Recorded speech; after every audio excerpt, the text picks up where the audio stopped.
tenemos a una invitada, la doctora María del Carmen Esmer Sánchez. Ella hizo su licenciatura como médico cirujano en la Facultad de Medicina de la Universidad de San Luis Potosí y después siguió estudios de especialidad, maestría y doctorado en el Instituto Nacional de Pediatría, asociado a la UNAM.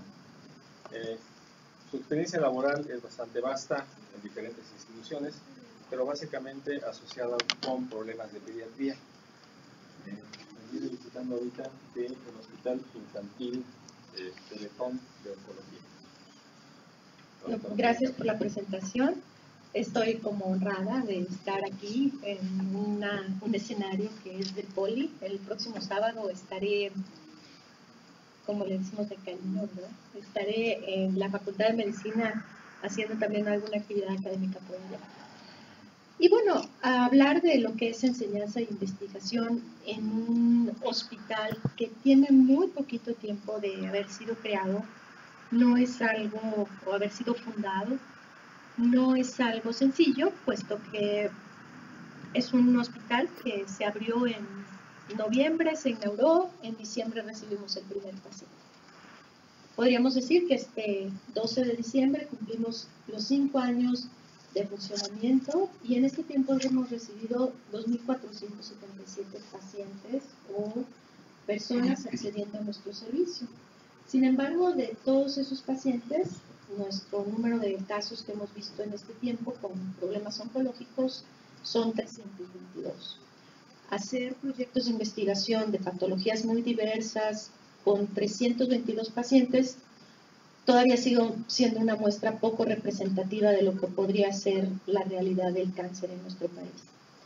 Han acudido 219 pacientes con sospecha de algún padecimiento oncológico y otros 1.520 ha sido que acuden a utilizar algunos de los servicios que se ofrecen en el hospital. Por ejemplo, este tratamiento que es muy accedido dentro de lo que es el tratamiento del cáncer, como es la radioterapia. Y entonces eso nos permite también tener un grupo de población de pacientes flotantes que no son como tal parte de la infraestructura hospitalaria.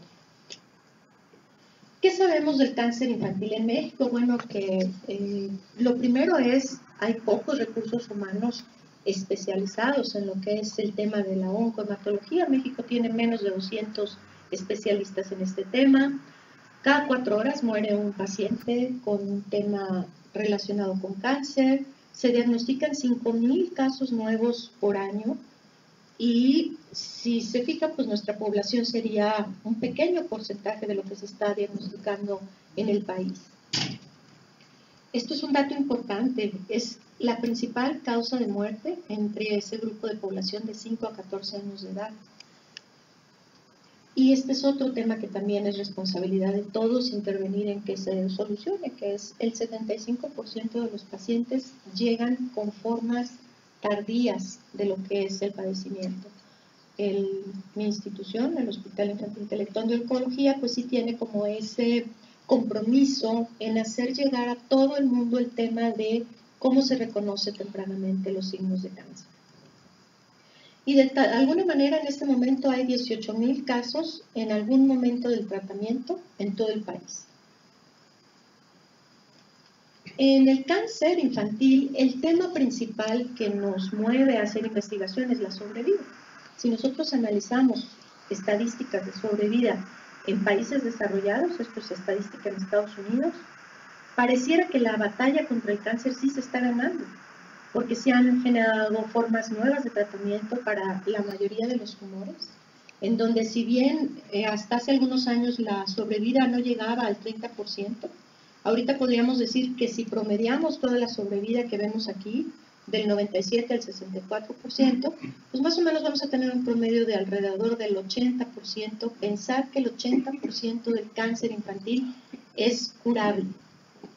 Si recuerdan, en la diapositiva anterior dijimos que en México andamos en porcentajes entre el 50 y 60.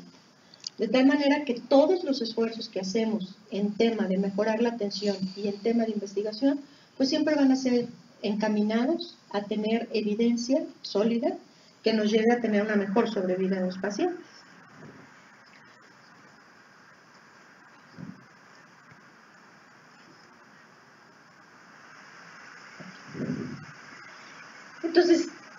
Afortunadamente, creo que el cáncer es como el ejemplo de medicina que más ha avanzado en cuanto a tratamiento y en cuanto a opciones de diagnóstico oportuno ha habido en los últimos años de la medicina.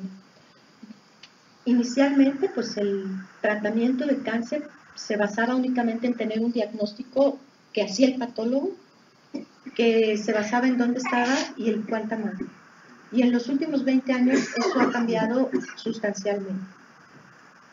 Hace 20 años existían por lo menos 200 menos medicamentos para tratar cáncer y los tratamientos se limitaban a cirugía, radiación y medicamentos llamados quimioterapia. En realidad, hace 20 años ni siquiera se pensaba en este tema que se llama calidad de vida, que aquí lo puse como pocas estrategias de cuidados paliativos, pero eran encaminadas a decir, no nada más es tratar el cáncer, es que durante ese tratamiento del cáncer hay temas emocionales, temas físicos que le están ocurriendo al paciente y que también necesitan ser atendidos, desde mejores herramientas para evitar que el paciente esté vomitando. Todos los que hemos tenido algún familiar con cáncer, pues hemos vivido esa parte de verlo afectado en su salud como efecto de los tratamientos del cáncer. De tal manera que en los últimos 20 años, la mejoría en la sobrevida se ha dado precisamente por eso, por unas mejores formas de diagnosticarlo, por unas mejores formas de tratarlo, por estrategias más novedosas, más allá de la cirugía, de la radioterapia y la quimioterapia, y por pensar en que no nada más es tratar el cáncer, sino tener al paciente en las mejores condiciones posibles.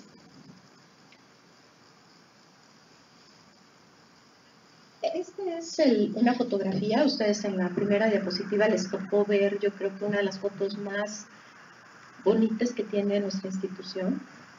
Sin embargo, considero que en este momento la institución se encuentra, desde el punto de vista de investigación, en esa fase en donde todavía estamos poniendo los cimientos. En la investigación clínica, algo muy importante es contar con ciertas herramientas, como sería tener un comité de ética, tener un comité de investigación, que se encargan de proteger, por un lado, que metodológicamente lo que estoy planteando sea válido, y por otro lado, que éticamente también sea correcto.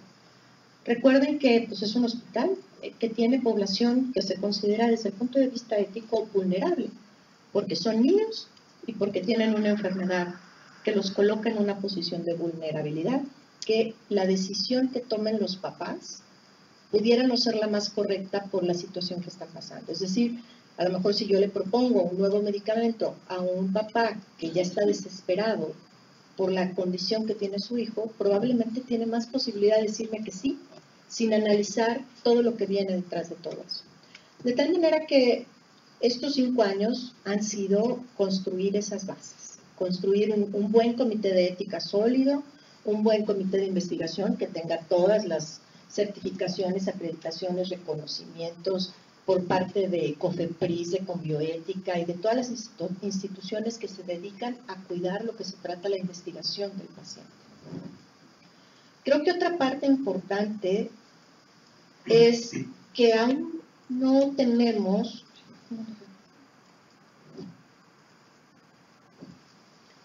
la distribución de casos por cada tipo de cáncer en particular. Todavía tenemos poquitos números. Probablemente el tumor más representativo, más frecuente entre nuestra población son las leucemias, y esto es algo que es muy similar a todo lo que ocurre en el mundo. Y esto dificulta que se diseñen estudios, porque de estos 82, actualmente la mitad ya están en vigilancia, la mitad están en tratamiento activo y se encuentran en diferentes fases del tratamiento. No sé si ustedes sepan, pero por ejemplo, la gente que nos dedicamos a investigación clínica, algo importante es que los pacientes tienen que ser, por un lado, representativos de lo que pudiera estar pasando en todas las instituciones de salud, y por otro lado, lo suficientemente homogéneos para poder hacer conclusiones con ellos. La edad de los pacientes, tenemos pacientes chiquitos, menores de 9 años, la mayoría de ellos, que todavía no están en condiciones de tomar decisiones para aceptar o no aceptar participar en un proyecto de investigación. De tal manera que tenemos que tener como muy blindada esta parte de que los papás, que son los tutores legales, los cuidadores, tengan todas las herramientas para tomar ellos decisiones con respecto a si un paciente de ellos puede o no hacer o entrar a un proyecto de investigación. Esta es un poquito la distribución de los pacientes leucémicos. Como les decía, con leucemia, la mayoría están en fase de vigilancia, algunos han fallecido y algunos de ellos están en fase de tratamiento. El tratamiento del cáncer se caracteriza por tener varias fases. Entonces, incluso dentro de esos 39 pacientes que todos tienen en común estar en tratamiento, son pacientes que están en diferentes puntos del tratamiento. Entonces, en este tiempo, también la institución se ha consolidado como un centro de enseñanza y hemos buscado pues tener los reconocimientos que se deben de tener para poder hacer enseñanza de excelencia. Esto lo hemos hecho pues primero tratando de formar oncólogos infantiles reconocidos por los programas nacionales de posgrado de calidad, algunos cursos avanzados para que nuestros propios colaboradores tengan esa formación especializada y supervisada por instituciones de salud como la UNAM. Y hemos empezado, esto es un camino que ha empezado a recorrerse, a tener alumnos en prácticas profesionales, en servicio social y todo lo que se requiere para poder empezar a tener también estudiantes que nos permitan avanzar un poquito más rápido en el tema de la investigación. Hemos empezado a hacer convenios con las diferentes instituciones, con la Autónoma de Querétaro, con la UVM, con el INMEGEN, con la Universidad UNICEF, con la Universidad de Anáhuac, con la Mondragón. Y todo esto es formación de recursos humanos. Tanto hay interés por fortalecer la investigación y en una institución como esta, en donde el médico muchas veces está abrumado por la cantidad de pacientes que tiene que atender y por lo que es atender, lo que representa asistencialmente atender a un niño con cáncer, sí se requiere el tener recursos humanos alrededor para poder consolidar un grupo de investigación. En este momento la institución tiene 320 colaboradores, de esos 80 son médicos, 80 son enfermeras y hay un solo SNI. Hay 5 doctores en ciencias, de los cuales somos 2 médicos, y hay aproximadamente 10 médicos con una maestría en ciencias. Entonces eso es con lo que contamos para poder hacer una investigación de calidad en nuestra institución. De tal manera que ha sido una labor un poquito titánica empezar a poner orden ahí. Nosotros, por normatividad de nuestra institución, lo que hacemos es que todo lo que se hace como actividad académica y científica pasa por un registro a través de la Subdirección de Enseñanza e Investigación. En estos 5 años se han registrado 127 de estas actividades. No son protocolos de investigación, son registros de actividades académicas y científicas. Y eso está incluyendo desde la presentación de un caso clínico en un congreso, hasta resultados de series de casos y algunos otros análisis que se practican en el laboratorio de análisis clínicos de nuestra institución. La mayoría obviamente, pues tenemos 160 entre médicos y enfermeras, la mayor parte de los proyectos que se han propuesto vienen del área médica, el área de enfermería todavía no está del todo, no se siente del todo cómoda haciendo investigación. Ahí tenemos un estomatólogo y él tiene su proyecto de investigación. Es un proyecto lindo porque está enfocado en aplicar láser a la cavidad oral con la finalidad de prevenir ciertas manifestaciones graves que tienen algunos medicamentos, como sería mucositis, etc. Entonces, con esta finalidad de proteger un poco la mucosa bucal. El área de psicooncología, el área de imagenología, el laboratorio clínico. Tenemos, en este momento, hay 5 tesis de posgrado, que son las de nuestros 5 estudiantes de residencia, y tenemos 3 proyectos en colaboración. De estos 3 proyectos, uno es con el Instituto de Salud Pública, que nos respalda en la parte de identificar microorganismos que afectan a nuestra población de pacientes, en los procesos infecciosos que llegan a tener. El otro es un proyecto muy grande porque es un proyecto multicéntrico que se está llevando a cabo con el hospital más importante de oncología infantil de Estados Unidos, que es St. Jude. Y ellos han servido como de grupo líder para un proyecto que se llama MARS, en donde es México en alianza con St. Jude. Y entonces son cerca de 20 instituciones de salud a lo largo de todo el país que trabajamos en conjunto con St. Jude para, por un lado, tenemos un proyecto retrospectivo en donde se analizan los resultados de los diferentes centros a lo largo del país. Esto nos va a permitir tener como la evidencia, por un lado a nosotros como institución, de decir vamos bien, vamos mal, vamos igual, vamos, y sobre todo ir empezando a analizar este tema que es tan importante, que es por qué en México todavía no llegamos a ese porcentaje del 80% de sobrevida. En estos 5 años, nosotros podríamos pensar que sí vamos como 10 puntos por arriba de la media nacional. Sin embargo, un tema con la sobrevida de los pacientes es que pues, los únicos que han cumplido realmente 5 años de que empezaron tratamiento pues fueron los que entraron en el 2013. Todos los demás no han llegado a ese punto de decir, tienen 5 años que fueron dados de alta y ya podemos hablar de su sobrevida a 5 años, ¿no? Entonces, no podríamos decir que nuestros números están por arriba de lo que es la media nacional. Tenemos, con los análisis que hemos hecho hasta ahorita, tenemos como esa evidencia, pero sustentarlo fehacientemente es difícil desde el punto de vista epidemiológico y estadístico. Entonces, bueno, yo les comentaba esto, nuestras actividades científicas, académicas, diría yo, más que hacer investigación, pues ha sido esto, hacer casos clínicos, series de casos, algunos análisis retrospectivos, los proyectos en colaboración, y la investigación original es algo que todavía está en fase de planeación. ¿Hacia dónde se tienen que dirigir los esfuerzos siempre que se hace investigación en el área de oncología? Pues son los esfuerzos en tratamiento, incorporar nuevos agentes, nuevas cosas que tengan que ver con el diagnóstico, que a su vez impacten el tratamiento, y esto es algo que se ha fortalecido bastante en el hospital, contar con estudios de imagen, de inmunohistoquímica, es decir, teñir los tejidos de maneras particulares para que se puedan ser ese diagnóstico que depende de los ojos de un patólogo, empiece a depender más de una máquina o de la expresión o de algo que sea más visible, más tangible. Desde luego que este tema, que no sé si a ustedes les ha tocado escuchar, en genética empezamos a hablar de lo que es la medicina accionable.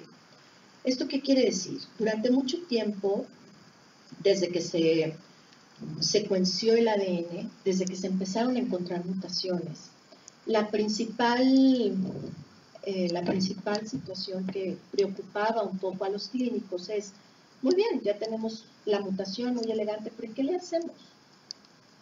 Y entonces eso limitaba el impacto que tenía el hacer estudios de ADN. Actualmente ya existe esta lista de resultados accionables, en donde accionable se refiere a, tengo el resultado y yo médicamente puedo intervenir para mejorar la calidad de vida, para mejorar la evolución, para mejorar el pronóstico del paciente. Y a eso se refiere accionable. Es decir, hay una acción relacionada con ese resultado. Y probablemente cáncer sea de los ejemplos de las patologías que la lista de resultados accionables crece cada día.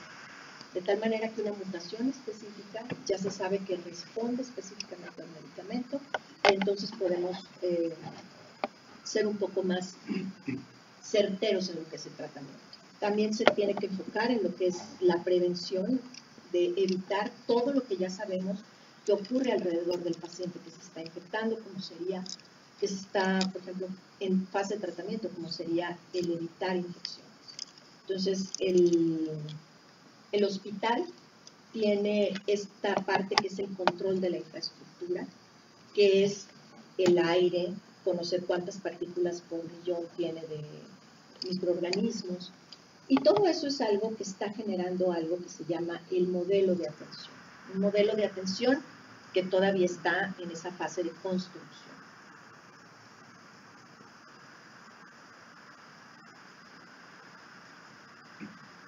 Entonces, pues, ¿qué podemos hacer en este momento desde el punto de vista de investigación en la institución con estos antecedentes? Pues es compartir nuestra experiencia, realmente qué está pasando con la sobrevida, qué tanto nos comparamos a esta sobrevida global que es de 83%. Esto que les comentaba, el establecer un modelo de atención. Es un hospital que es único en su rubro, porque no hay otro hospital en México que sea un hospital especializado en tratar niños con cáncer. Y entonces eso es a lo que nosotros le llamamos el modelo. Para poder hacer esto, pues el hospital ha tenido que tener acreditaciones por diferentes instituciones como el Consejo General de Salud, es tener certeza de que la calidad de la atención que se da es lo más alto que se puede acceder en el país. También se ha preocupado por fortalecer mucho el diagnóstico y por tratar de incorporar todas las nuevas técnicas de diagnóstico, y entonces en el hospital se hacen estudios que incluyen hibridación in situ, fluorescencia, PCR, un estudio muy certero de lo que es la compatibilidad entre donadores. No sé si ustedes tengan en mente que uno de los tratamientos para el cáncer es hacer en algún momento, los pacientes pueden accesar a un trasplante de médula ósea. Y una de las cosas que más impacta la sobrevida de un paciente que entra a este programa de trasplante de médula ósea es la compatibilidad con su donador. Entonces, inicialmente los estudios tradicionales para compatibilidad incluían HLA. Los estudios han ido progresando y actualmente se pueden hacer sistemas de tipificación de compatibilidad mucho más avanzados, ¿no? Esto que ya les había comentado, el control de las infecciones, control de infraestructura, el que los esquemas terapéuticos, sabemos que hay un tema en donde nos hace pensar que en nuestra población algunos medicamentos tienden a ser más tóxicos que en otras poblaciones. Es decir, hay como esa sensación del clínico, de decir, creo que esto que nosotros estamos viendo como reacción adversa a un medicamento o como efecto tóxico de un medicamento no es algo habitual y es probable que sea un tema poblacional.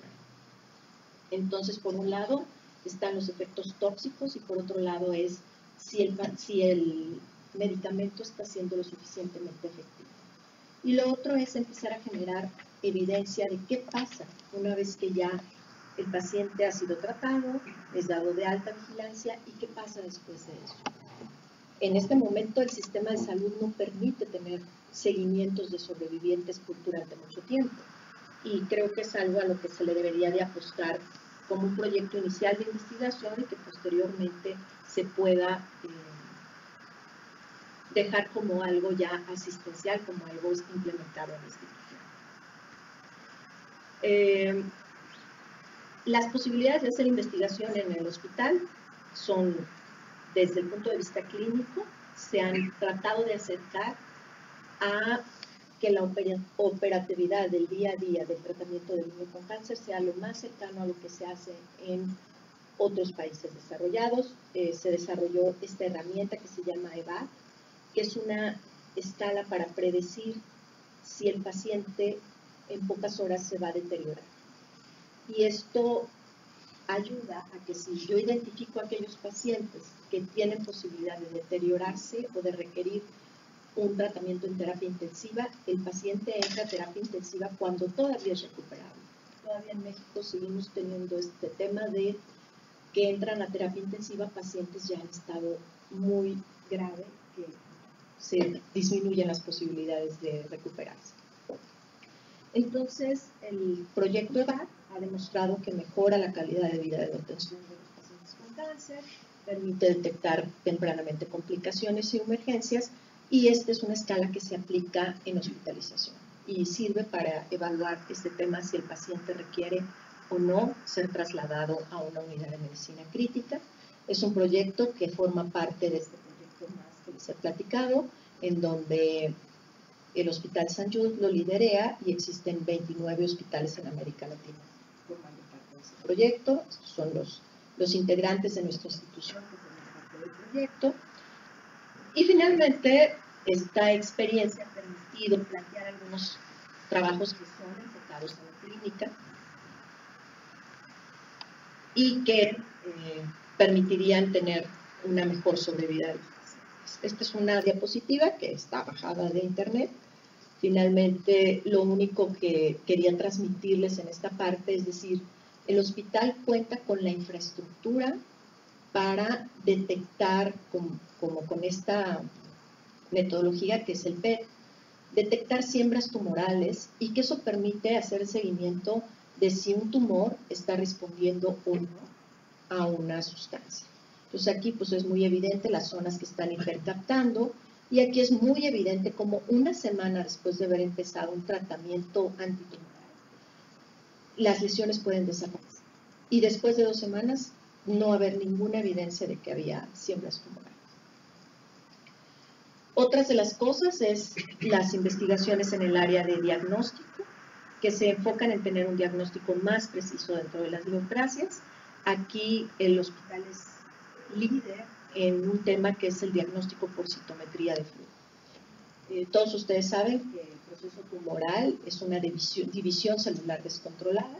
La citometría de flujo permite identificar qué grupos celulares son los que están dividiéndose y en qué fase del ciclo celular están detenidas o que también, por otro lado, qué antígenos de superficie están expresando esas células, como para poder tener una caracterización citológica muy precisa de lo que es el tumor.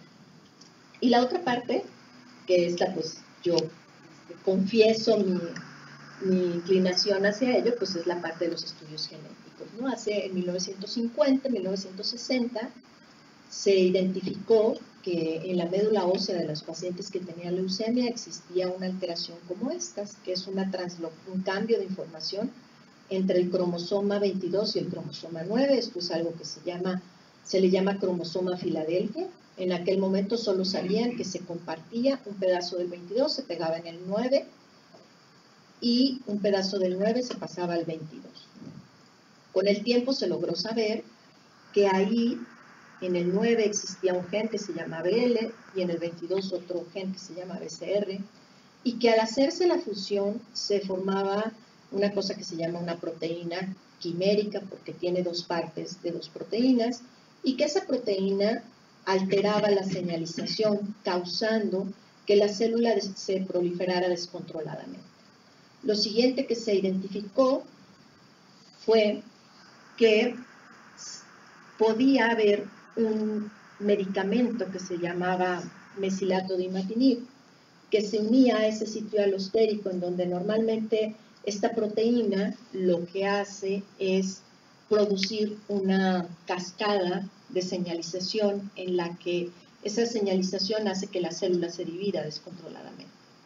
Este medicamento, el imatinib, se une al sitio alostérico, es decir, al sitio que activa esa proteína de fusión, y lo que hace es evitar esa cascada de señalización.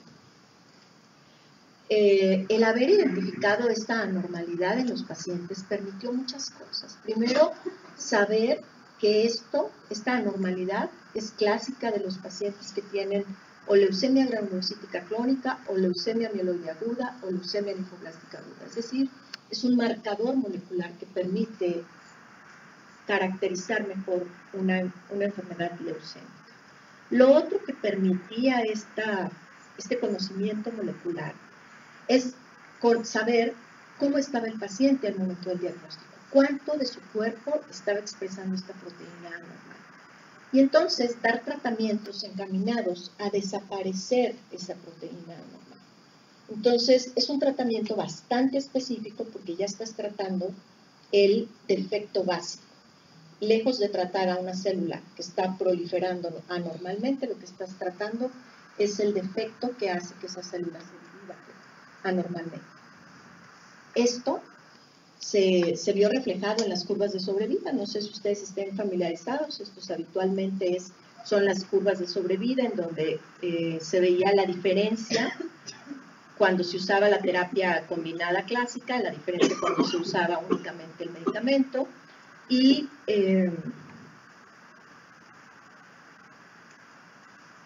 entonces la sobrevida de 1975 a lo que estamos encontrando ahora pues es muy, muy sustancialmente diferente. Sin embargo, en algún momento se empezó a ver que había como dos poblaciones de individuos. Aquellos que recibían el tratamiento y la enfermedad desaparecía, y aquellos en que sí desaparecía la enfermedad, pero de pronto empezaban nuevamente a tener la normalidad en la célula. Y eso se vio que se debía a que había mutaciones, todo esto que ven aquí como letras, son cambios en la secuencia del ADN, que había mutaciones en ese gen de fusión que hacían que no respondiera adecuadamente al imatinib.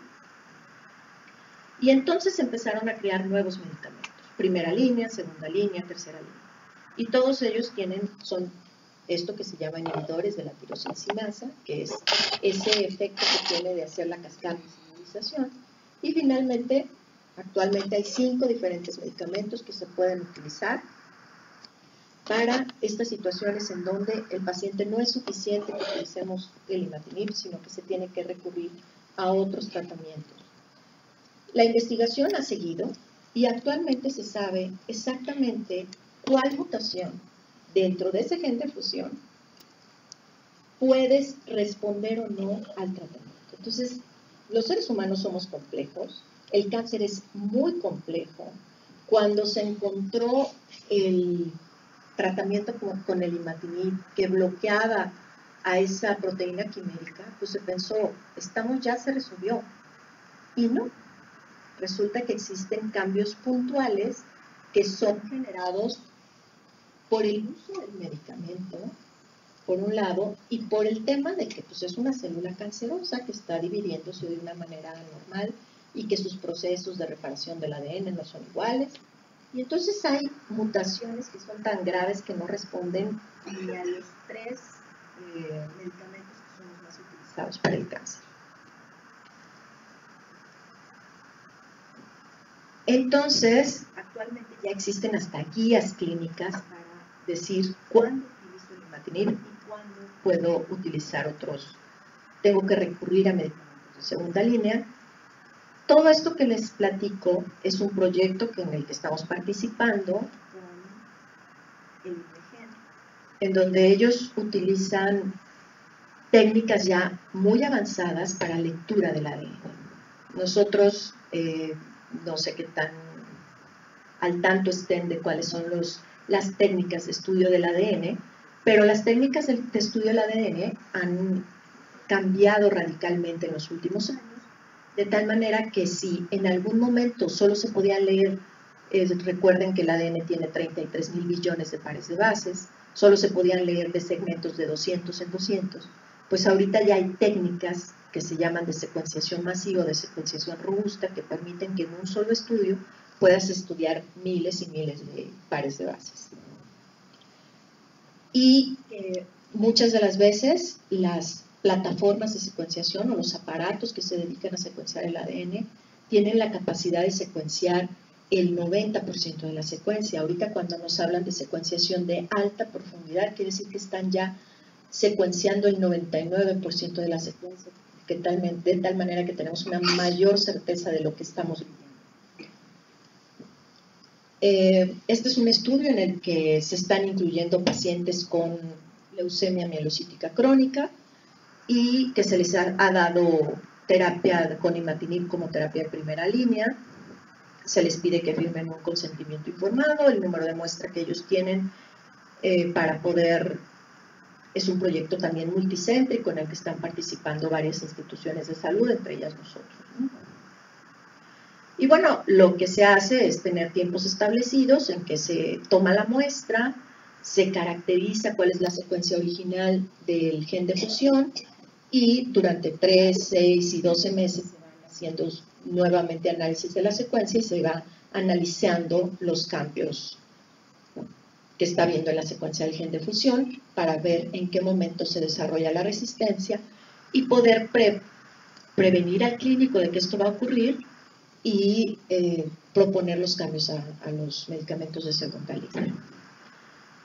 Esto que les platiqué es algo que en el tratamiento del cáncer se llama blancos terapéuticos, que es lo que más ha tenido avance en los últimos años. Y los blancos terapéuticos van encaminados a tratar la anormalidad en el ciclo celular que causa el cáncer. Entonces, son estos estudios lo que les digo que ya han transitado a ese término de medicina accionable, en donde si yo tengo un inhibidor del factor de crecimiento epidérmico que está mutado en un melanoma, pues ese es el tratamiento específico accionable para esa mutación. Y entonces es cuando vale la pena que el paciente tenga acceso a toda esta metodología que es novedosa y que nosotros no tenemos acceso a ella.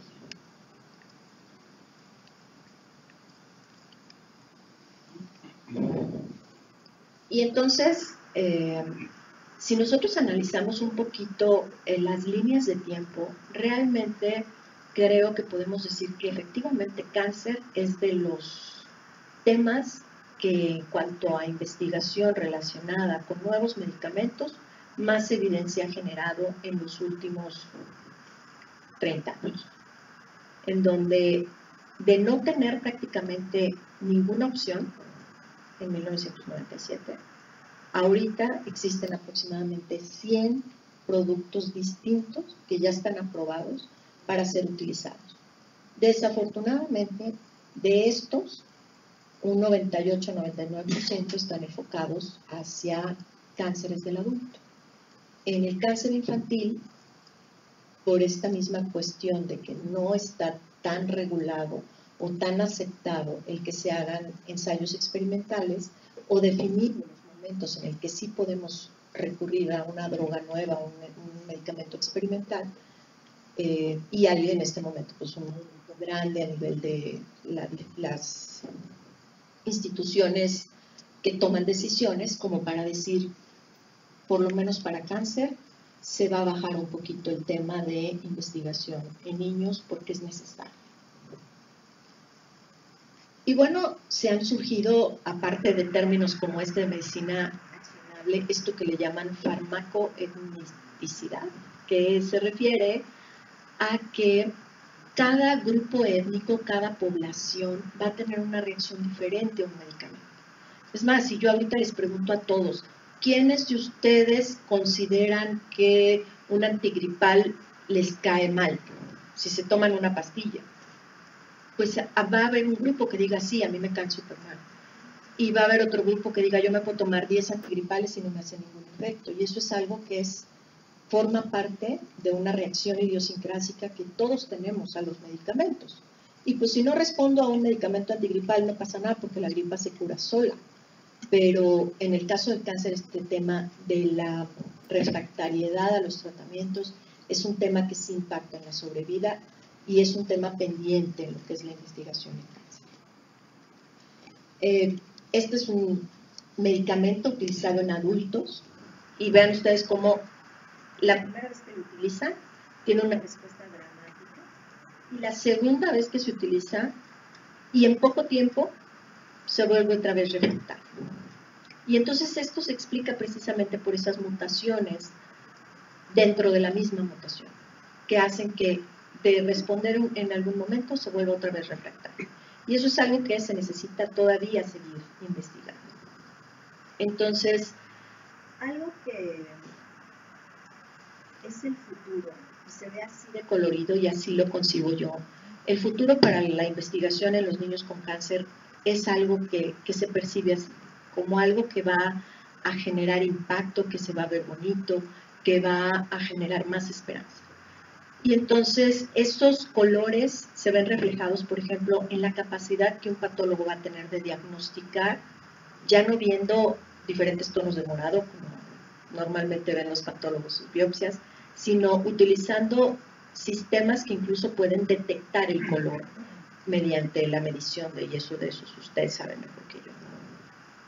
Esta parte de que tenemos neoplasias que para cuando se diagnostican ya son incurables. Entonces es muy importante tener biomarcadores que con un estudio de sangre me permita conocer el riesgo que tengo de desarrollar esa neoplasia. La otra es empezar a hacer llegar infraestructura, pero infraestructura que permita la interpretación de datos, que permita tener imágenes muy confiables, que permita a veces no tener todo en el ojo humano o en la capacidad humana que tiene alguien, por ejemplo, un radiólogo, de decir aquí hay tumor o aquí no hay tumor. Tendríamos que transitar a la interpretación automatizada de las imágenes, en donde fuera un aparato que hiciera pasar un rayo sobre la lesión y dijera, mira, esta lesión pudiera contener esto, esto y esto, y sí es una lesión neoplásica, que es lo que siempre nos tiene a nosotros ocupados, ¿no? Esa bolita que se ve ahí, sí es algo, y un radiólogo dice sí, y el otro dice que no. Y luego el tiempo te dice, no, pues no era, desapareció. O el tiempo te dice, híjole, sí era, ¿no? Y nosotros en ese momento decidimos no tratar, o en ese momento decidimos tratar. Entonces, creo que esta parte de darle objetividad a lo que realiza el médico diariamente, que seguimos diciendo, la práctica de la medicina es un arte. Nadie, por ponerles un ejemplo que todo el mundo pueda entender, todo el mundo hemos tenido dolores de estómago, y algunos de ustedes habrán pasado por esa parte de llegar a un servicio de urgencias y que le dijeran no tiene nada, y al rato dijeran, sabes que sí es una apendicitis. Entonces, ningún dolor de estómago empieza siendo apendicitis. Todos los dolores de estómago pudieran ser otra cosa, ¿no? Eso pasa frecuentemente en la medicina. No tenemos mediciones objetivas. Se han introducido cada vez más este tipo de estudios que te permiten tener un respaldo a lo que es la exploración física normal, el interrogatorio normal, y que hacen más fácil la práctica de la medicina, y que en eso estamos enfocados para hacer esto que se llama la investigación aplicada.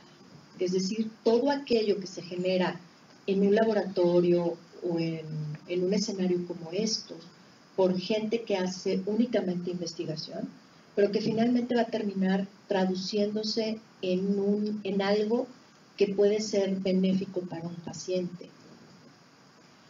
Y entonces, la visión del hito en este tema es el progreso que pudiéramos tener nosotros como investigador, como institución, depende de que colaboremos, de que podamos todos hacer un frente común para pensar en temas de investigación que pudieran impactar la atención del niño con cáncer.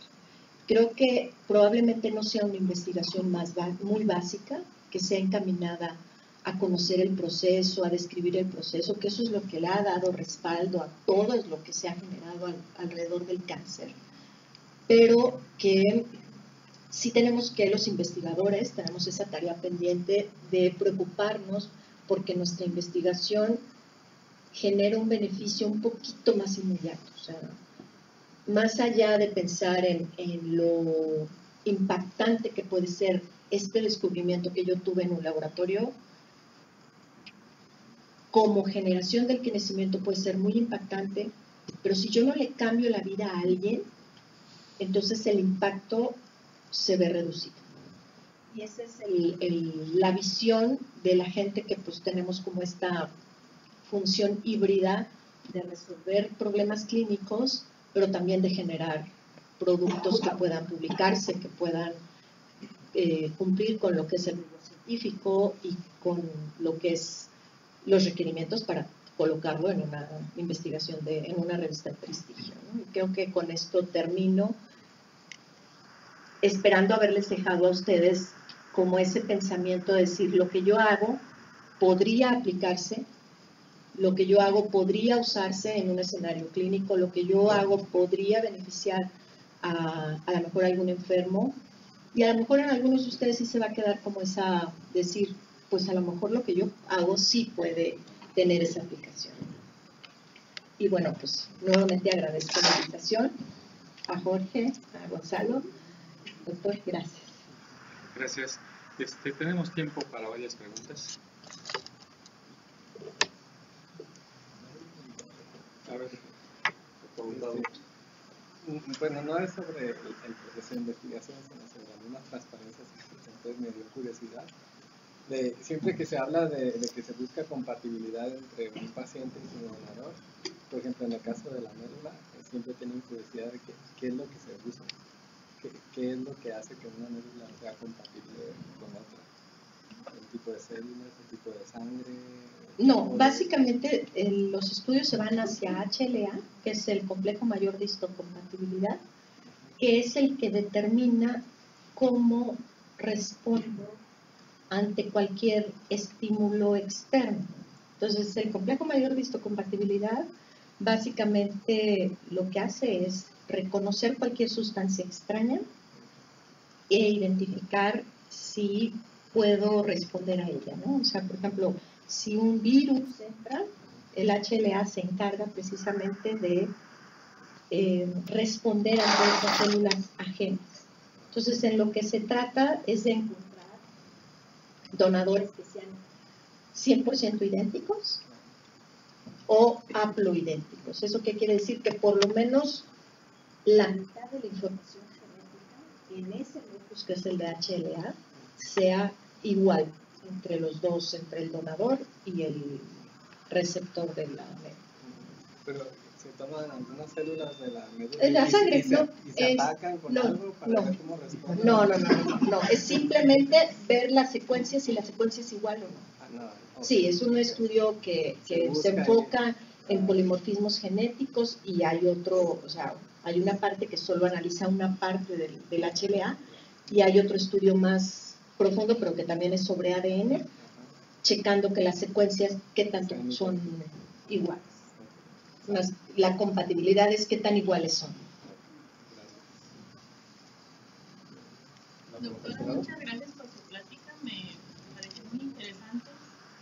¿Nos podrías platicar más acerca de EVA, por favor? ¿Y en qué etapa va el desarrollo con el hospital?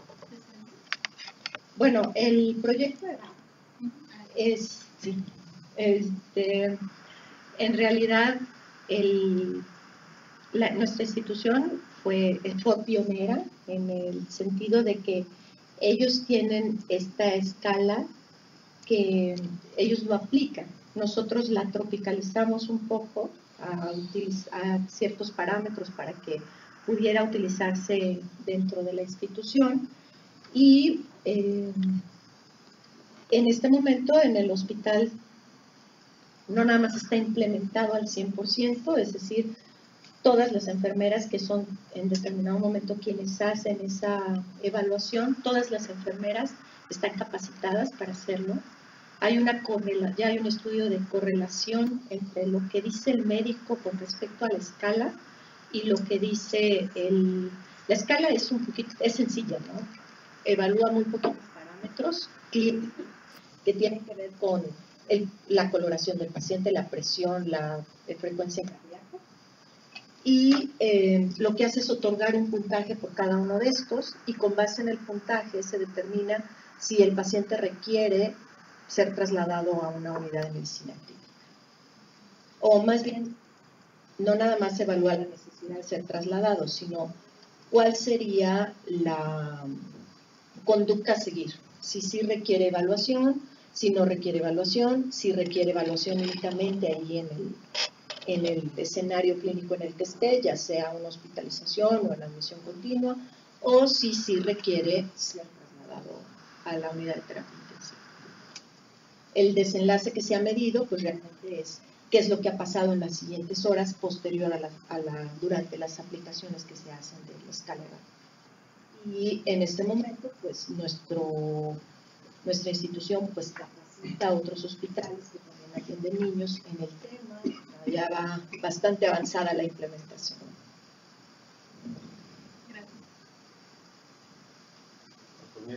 Gracias. En términos de, por ejemplo, la necesidad de recursos humanos enfocados a lo que es física médica o medicina nuclear, ¿cómo está el país en ese rubro? ¿Hay suficientes especialistas? ¿Hay déficit?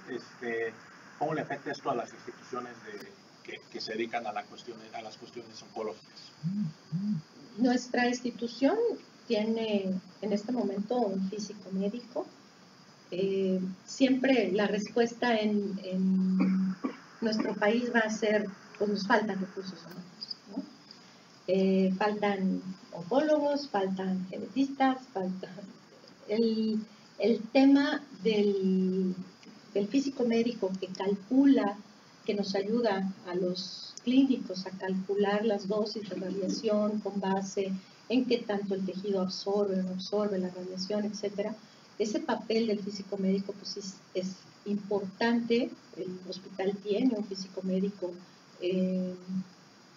participando en los tratamientos de todos nuestros pacientes, pero la impresión pues siempre será de que no sé es qué tanto recurso humano haya. Lo que sí sé es que no todas las instituciones los tienen incorporados a lo que son los tratamientos de los pacientes. Sin embargo, sí hay ya como este tema de que es una necesidad, o sea, los sistemas de evaluación de acreditación de las unidades de radiología exigen la presencia de estos recursos humanos calificados en ese tema. Gracias. Doctor Huerta. Con respecto a la definición de los tratamientos, dado que en la plática escuché que se quiere subir el porcentaje de sobrevivencia, pero que también los tratamientos dependen mucho de, le llamaste etnicidad, ¿sí? O sea, de que no necesariamente lo que funciona en Estados Unidos va a funcionar aquí. Entonces, ¿cómo es que se genera el protocolo de tratamiento? Si es una decisión personal del oncólogo, si es una decisión de un grupo del hospital que dice a este niño lo vamos a tratar de esta manera.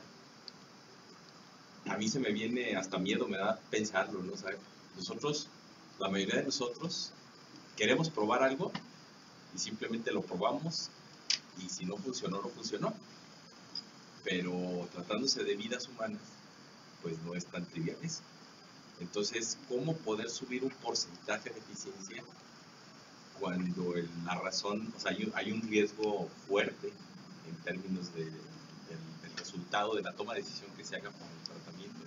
Entonces, ¿cómo es que se toma esa decisión? Si es colegiada, es individual, ¿qué tanto puedo yo integrar en la decisión aspectos de investigación con respecto a protocolos ya, me imagino, ya aprobados en otros países? Porque mientras no cambie el protocolo, pues no voy a mejorar el porcentaje.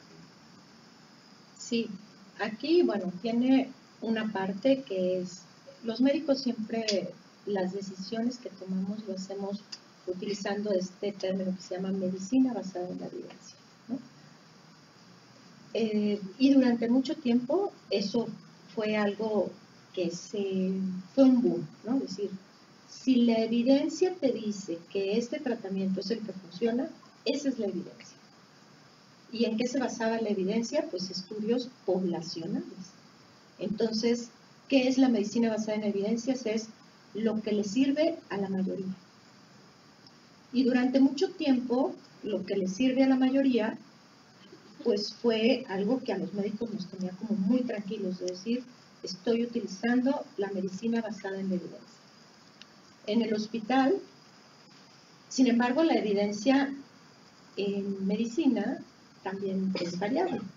De alguna manera, y cada institución de las que generan los lineamientos en cuanto a tratamiento, pues hay incluso protocolos, así se llaman, en donde ya se está establecido cuánto le voy a poner de esto, cuánto de esto, cuánto de esto, y eso se llaman protocolos. Cada institución decide a cuáles protocolos se va a apegar. Entonces, esta decisión es basada, desde luego, primero en la evidencia clínica de qué es lo que le sirve a la mayoría. México tiene como esas dos vertientes, la gente que usa la medicina basada en evidencia y que dice yo voy a utilizar este protocolo que considero que es el que evidencia más sólida tiene de que va a funcionar. Y también hay grupos que dicen, ok, yo voy a utilizar ese mismo protocolo y le voy a integrar esta modificación de ponerle este otro medicamento. Eso también ocurre en las instituciones de salud en México. ¿Qué es lo que, y esto que les comento es algo que está ocurriendo a nivel mundial, necesitamos ahora transitar a esto que ya no es medicina basada en evidencia, sino es medicina personalizada, que es ya no voy a seleccionar mis tratamientos con base en lo que le funciona a la mayoría, sino yo tengo que transitar a eso, de decir, ¿qué le va a funcionar a este paciente? Que a lo mejor tiene un polimorfismo en tal cosa, que a lo mejor tiene una situación en tal cosa, que a lo mejor tiene... Pero yo misma les platiqué lo complejo que puede llegar a ser en medicina, ¿no? Tú puedes hacer los estudios antes de empezar el tratamiento y en ese momento no tener la alteración que le da resistencia a un medicamento, sino que eso se va a adquirir en el curso. ¿Qué es lo que tienes que hacer? Pues anticiparte un poco y decir, bueno, lo voy a estar monitoreando para poder decidir en qué momento ya es momento de cambiar. Y esa es la medicina personalizada, ¿no? En donde ya no vas a utilizar más esta medicina basada en la evidencia, sino es en la evidencia, pero de cada paciente. Yo tenía una pregunta justamente respecto a estas dos cosas que usted había mencionado. Por un lado, que tenían muy pocos pacientes. Yo creo que eso es una bendición. Lamentablemente, para el ámbito científico, como dijo el doctor Huerta, en muchas áreas lo que se prefiere tener es simplemente mucha estadística. En las áreas médicas también esta medicina basada en evidencia, evidentemente se basa en una estadística poblacional sobre poblaciones grandes, ¿no? Y eso me lleva a un poco ver el panorama de colaboraciones que ustedes tienen. Me dejó el sentimiento de que básicamente las colaboraciones que ustedes tienen son con universidades que tienen áreas clínicas o áreas médicas, más que universidades o instituciones que tienen áreas que no tienen nada que ver. Por ejemplo, no sé si tengan ustedes colaboraciones con instituciones de matemáticas, con instituciones de física teórica o cosas por el estilo. Y la pregunta va en el siguiente sentido: si ustedes realmente lo que quieren es transitar hacia una medicina más personalizada, lo que me permitiría eso es especular que ustedes lo que necesitarían es determinar cuál es el tratamiento que más probablemente tenga el mejor efecto para tal paciente. Y eso, pues a lo mejor los señores matemáticos pueden desarrollar o elaborar algún método estadístico que les permita a ustedes ser un poco más asertivos en esa dirección. No sé si tengan colaboraciones en ese sentido y si a nivel mundial hay alguna tendencia de involucrar gente de otras especialidades que no tengan necesariamente nada que ver para tratar de desarrollar nuevos mecanismos o nuevas metodologías que les permitieran ser un poco más asertivos en eso de predecir qué tratamiento para este paciente en particular sería el que probablemente funcione mejor. Sí, yo creo que es una pregunta excelente y sobre todo que va de la mano con esta última diapositiva, ¿no? Sí, mundialmente ahorita el tema de incluir matemáticos es un tema que está de moda, ¿no? Simplemente para poder analizar cambios en 33,000 billones de pares de bases, pues se necesitan plataformas de análisis y aquí sí de modelos matemáticos de predicción de riesgo, en donde pues los mejores que lo hacen pues realmente es esta área, ¿no? Se ha empezado también a transitar a lo que es la medicina no invasiva, ¿no? De que si de alguna manera se pueden diseñar aparatos que a través de la piel o que a través de, sin necesidad de invadir al paciente tomándole una muestra de sangre, pues eso también tendría como mucho impacto en el tratamiento de un paciente, ¿no? Nuestros pacientes de verdad sufren el tema de tener que ser multiinvadidos por todos lados y eso les aumenta el riesgo de infección. Entonces, si algunos de los estudios se pudieran hacer de un modo no invasivo, pues el paciente mejoraría su calidad de vida y que poco a poco, también en México, a mí me ha llegado a tocar evaluar algunos proyectos encaminados a esto, ¿no? A utilizar la tecnología para evitar la invasión, ¿no? Nosotros como tal estamos en una fase de creación de redes, ¿no? Y me parece que sí, o sea, la biomedicina, la nanotecnología, pues de tener medicamentos que van a llegar de una manera más específica a los sitios a donde tienen que llegar, creo que es el futuro, no nada más de la oncología, sino de la medicina. Y eso es algo que lo vemos cuando nosotros vamos a escenarios fuera del país, ¿no? En donde ya realmente se está transitando a esta parte de tener pues el respaldo de toda la ciencia, de todos los científicos que podamos, que se comprometan en el tema de puedo mejorarle la salud a un paciente que tiene un padecimiento crónico. Muchas gracias, le agradecemos nuevamente a nuestra ponente.